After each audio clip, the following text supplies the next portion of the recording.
In 1819, a case was brought to the Supreme Court which above all questioned the constitutionality of the National Bank of the United States. The state of Maryland had placed a tax on all non-state banks, and this included and targeted the federal bank.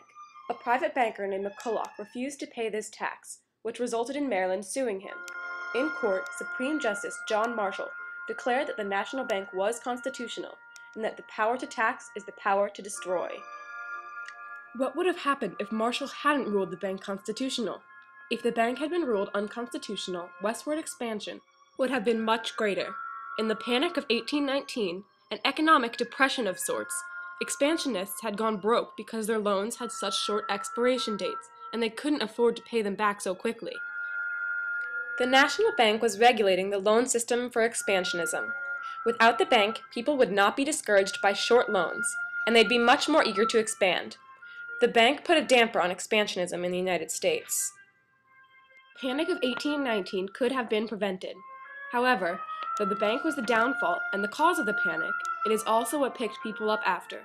The National Bank united people through common currency and helped people join together while state banks were in turmoil.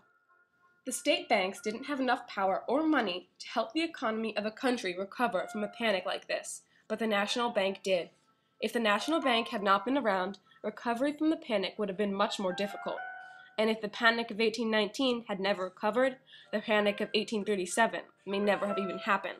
In 1837, this second economic collapse was also started by the National Bank, or those who believed the National Bank was necessary.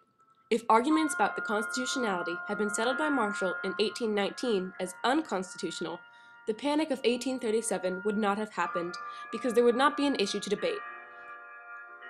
The next consequence, the reversal of this decision, is a change in the balance of power between state and national governments. The result of the trial would have given states like Maryland the opportunity to tax all non-state banks, including the National Bank.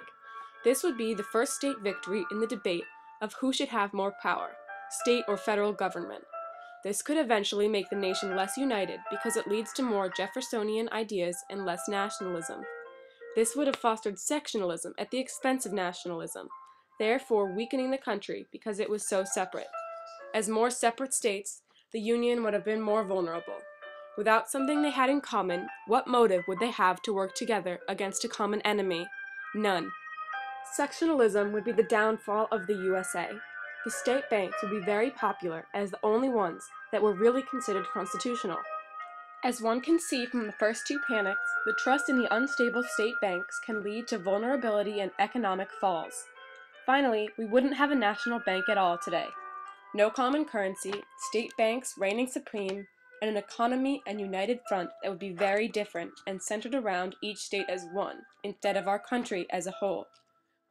The consequences to a reverse decision in the McCulloch v. Maryland case would have drastic effects on the future of the United States in what may be positive and negative ways. It is a decision that changed our country for better or for worse, leading to what it is today.